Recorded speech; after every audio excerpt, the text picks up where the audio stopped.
my job today is to convince you of two things. The first is that it is actually possible, as fantastic as it sounds, that we can end extreme poverty by 2030. And the second thing that I need to convince you of is that it is not inevitable. This is me. It's hard to pick me out. About 25 years ago, I went off to Afghanistan in the middle of a civil war. And I did that because I wanted to see if in the most challenging circumstances, it was actually possible to make positive change. And my experience from Afghanistan through the DRC, through Haiti, through many challenging places that I have spent time and worked in, is that positive change is possible anywhere. But we live in a world of very evident disparities, where I believe it is now that 8 people have the wealth of half of the rest of the population on Earth. So we have people living in squalor who are making daily choices between things like paying school fees and having a pair of shoes, between whether to eat enough or to buy medicine for a sick relative. And at the same time, we have people living extraordinarily well. So I want to talk a little bit about what the causes are of why extreme poverty persists and what we can actually do to resolve it. So let me give you an example. In 2010, a 7.0 magnitude earthquake on the Richter scale hit Haiti. Within minutes, almost 250,000 people were killed. Others died afterward, topping over 300,000 deaths. Not 6 weeks later, an 8.6 magnitude earthquake hit Chile. And by the vicissitudes of the Richter scale, that earthquake was actually 500 times more powerful than the one that hit Haiti. And yet, 1/500th of the people died. What's the cause of that? It's not because people in Haiti are more vulnerable naturally to earthquakes or that the country is more vulnerable. It's because in Chile, they prepared. The government passed regulations requiring buildings to be built to a certain code. They had the institutions in place to enforce those building codes, and they had the materials available affordably in the market for people to be able to build those buildings that wouldn't fall down.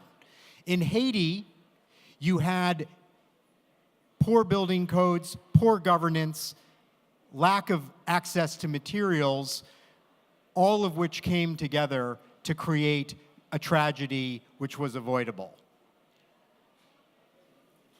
Seoul, Korea, in 1953 was absolutely devastated by the war. In fact, Korea at that time was one of the poorest countries on Earth.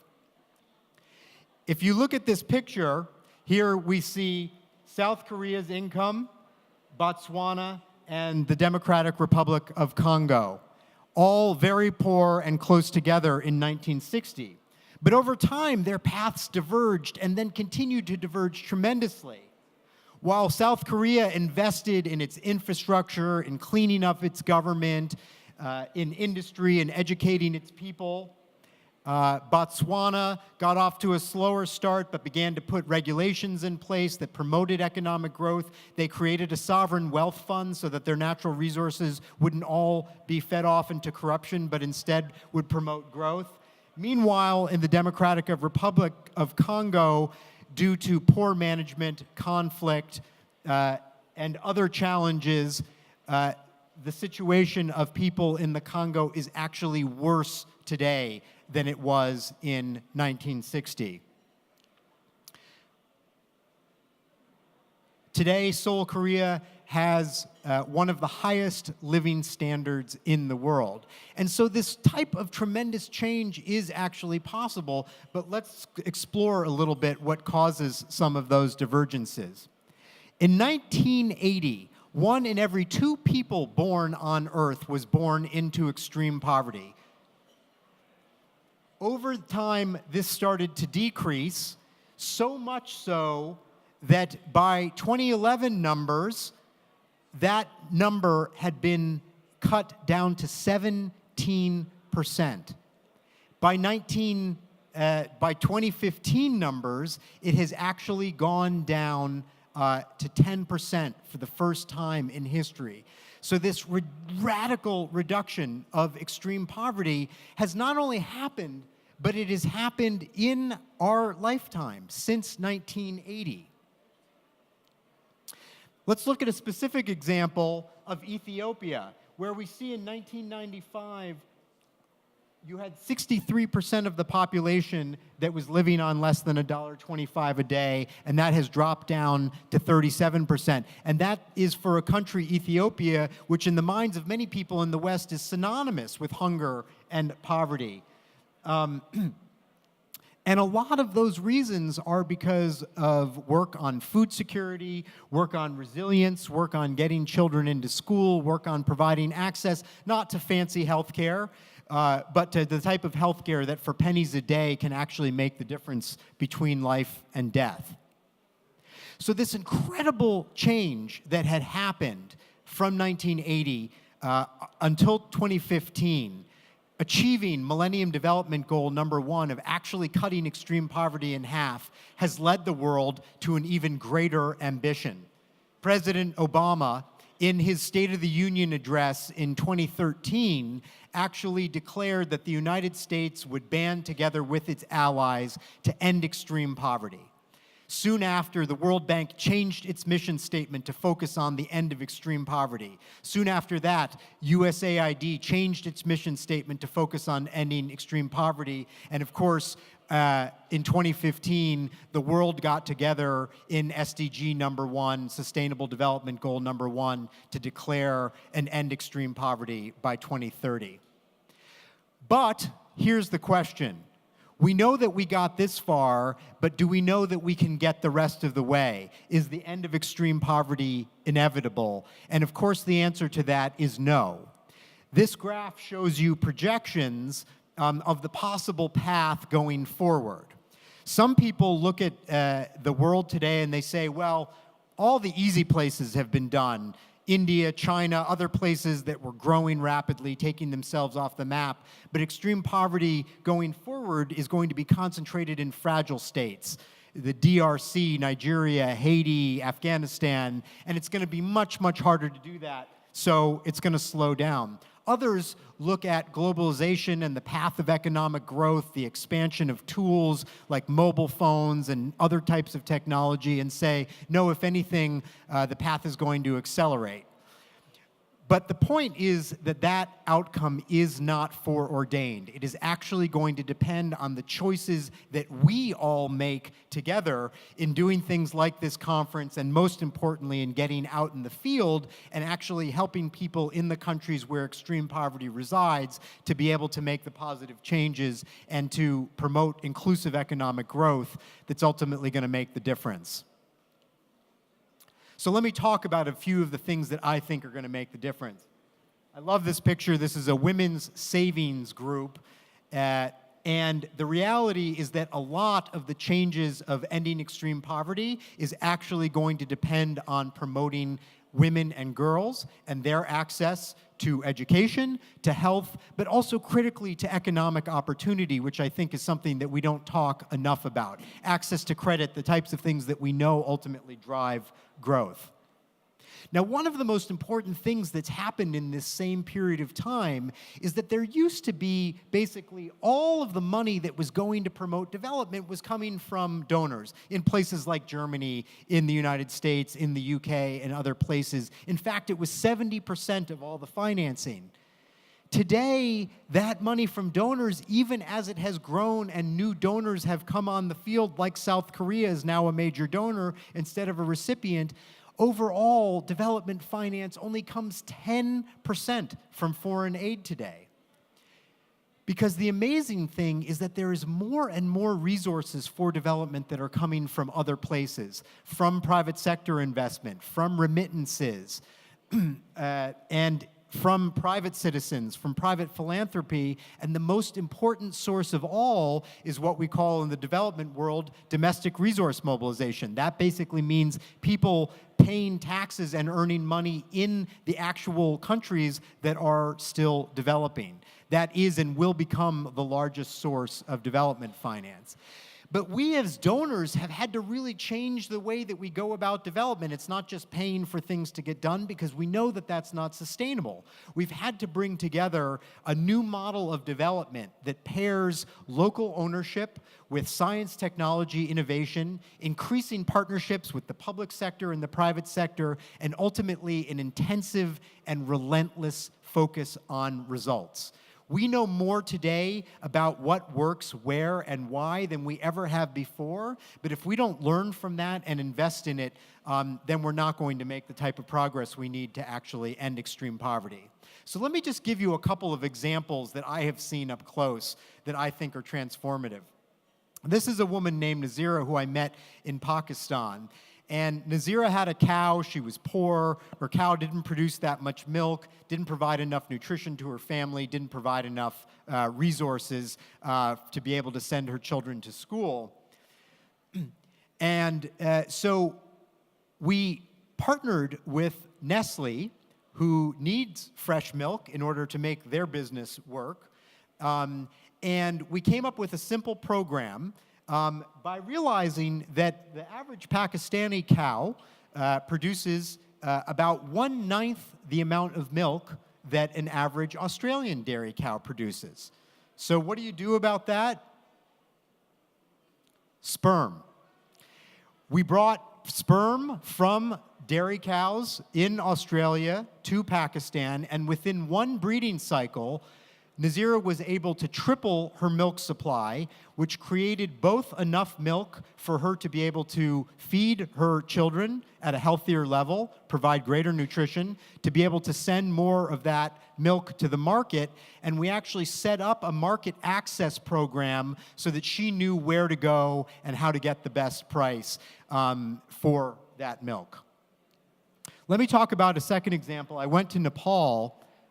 Nepal has one of the highest rates of infant mortality in the world. And a lot of the reason for that is that women give birth without